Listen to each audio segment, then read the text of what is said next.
Hi, we are the Good Ship Illustration and we run online courses to help illustrators and image makers navigate a creative career.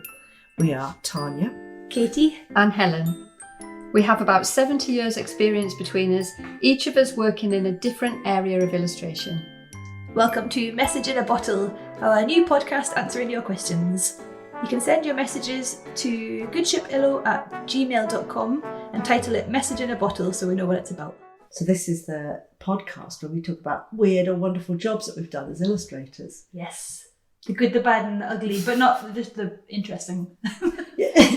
We got a bit hung up on horrible jobs, but then we realised any of those jobs that you do that are really embarrassing have been vanquished to the back of your memory. So we found it really hard to remember. Yeah, mine are repressed. I can't really find them. I don't know if I want to find them. And they're certainly not in any portfolio. They're the ones you throw in the bin and pretend. Top secret. Yeah. So we thought about the ones where you've been put out of your comfort zone and just said yes to something because there wasn't anything else on and you needed the money, but interesting things came of it. Yeah.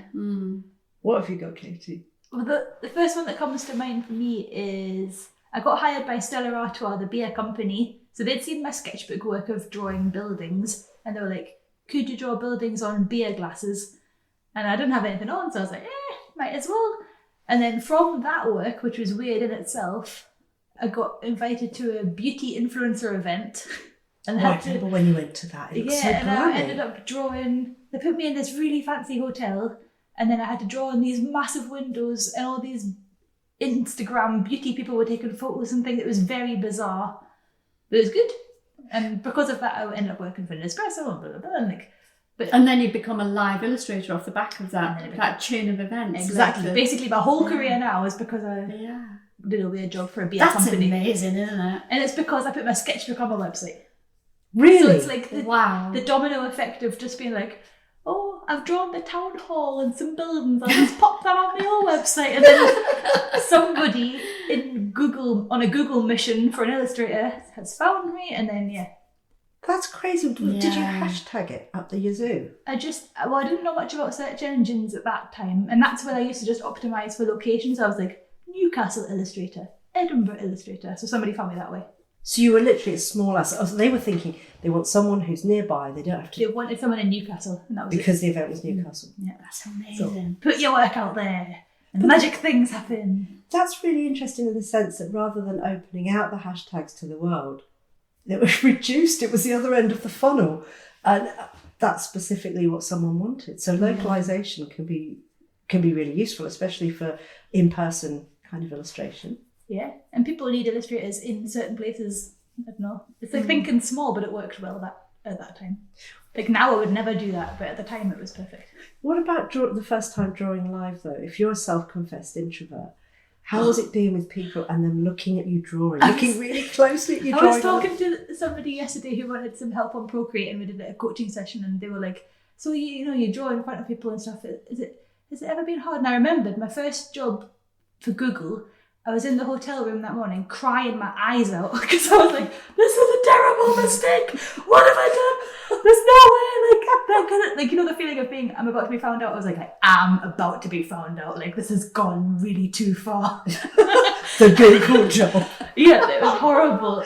But, I just had about 4 coffees, gave myself a shake, as they say. And then it was actually looking back at the work was terrible. But they were happy. They were like, oh yes, you've shown up, you've drawn the pictures. That's amazing. That's it. How many months between the Stella Artois beer mug and the Google peaks? There might be 18 months between that. That's amazing, isn't it? That's incredible. Yeah. Which is why I was crying my eyes out in a hotel room because I was like, I'm just a normal person. I shouldn't be drawing this board meeting about all these numbers and stuff. It's like being shot out of a cannon. Your career path was extreme and fast. You probably had G-force. Probably in my cheeks. Yeah. That's amazing. What about you, Helen? Well, there's a weird job that I didn't get, but I should tell you about it because it's really good. So this is years ago, maybe 7 or 8 years ago. I got an email from my agent, and my agent had spoken to a design company who were asking me if I would like to be the face of a very famous brand of cheap sausages. And I am so sad that this didn't happen. And it said something like, you have to agree to talk about the sausages on Twitter. And I had like 300 followers and nobody would be like, why is Helen talking about sausages? What did you have to write? Like, oh, just enjoying They wanted me to paint a picture of me with a happy family life enjoying sausages.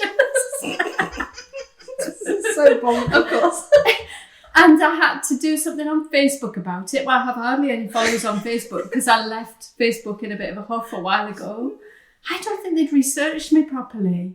In fact, for a while I thought it was a joke. So I rang the agent and said, "Are you sure you've checked this out?" And she said, "We've gone back to them. It's really... It was £60,000 to be the face of cheap sausages on Twitter, Facebook. I had to do something like 3 posts on Twitter, 3 posts on Facebook, 3 on Instagram, and agree to go on Radio 4 and talk about my family and sausages."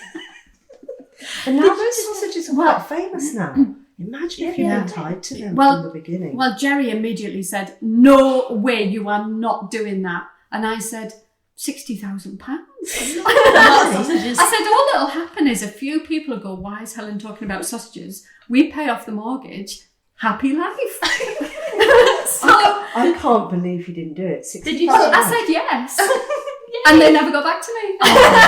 Why do the best jobs have that happen? Just ghost you.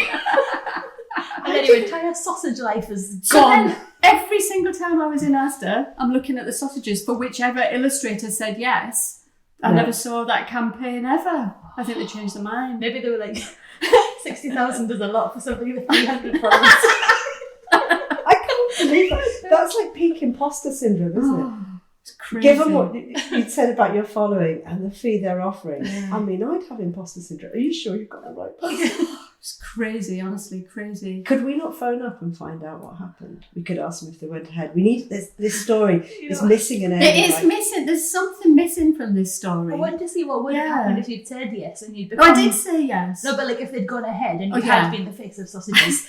And what would your life be? Where would this have led? Would you be living in LA now? With a swimming pool for the sausages? Sausage-shaped swimming pool. Sausage Lilo. Sausages in my cocktail. Sausage-shaped car. The driver. Oh, imagine the life. Richard Scary illustrates Helen and Sausage World. Dear God. Oh, brilliant. Yeah, What about you, Tania? What's your sausage tale?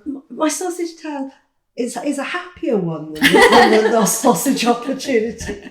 But yeah, when I was in Hong Kong, I used to do lots of weird and wonderful jobs. Like I'd sometimes agree into packaging that I couldn't actually do because I didn't know how to do the graphic design. I don't know why I agreed to those.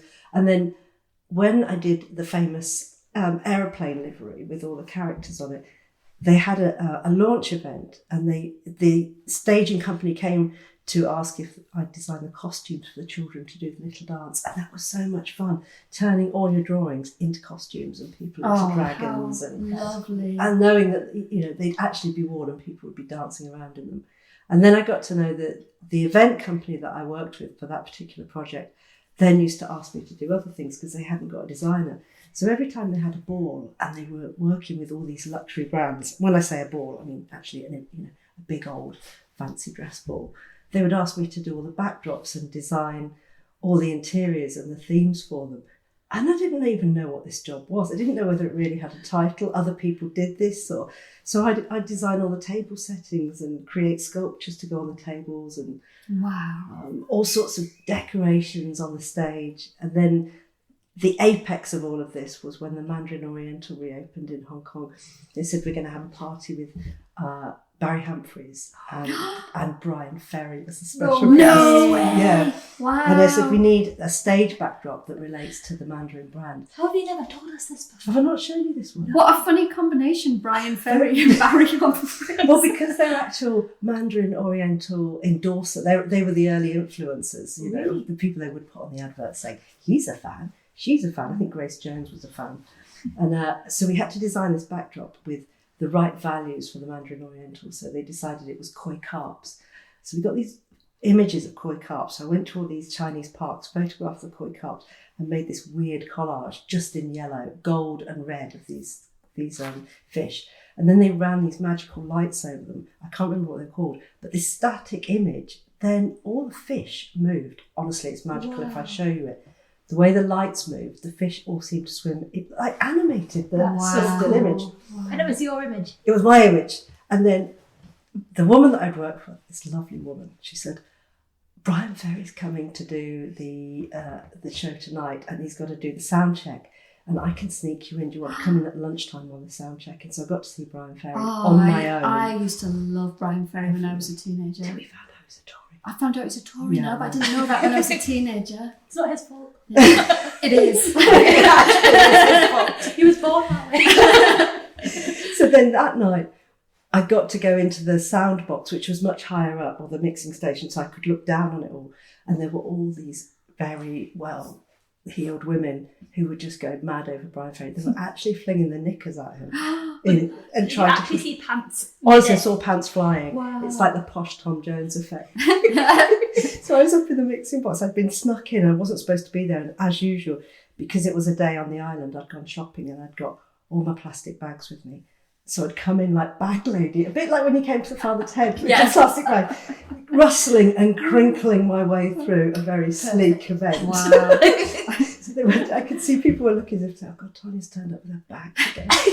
So I was up in the mixing desk watching all this. And I've got a film of it, I'll show you. I'll put it on Instagram one day. But that was, I ended up doing all these kind of party things for glamorous luxury brands, which I didn't like, wasn't my world, but I liked doing the jobs. And I ended up doing kind of fun things and met really We need nice to see people. more of that on Instagram. Definitely. I've not seen any of this. We need to see it. I'll dig it out for you. Yeah. I promise you it's there. You can see him moving his snake-like hips in front of my koi carp backdrop.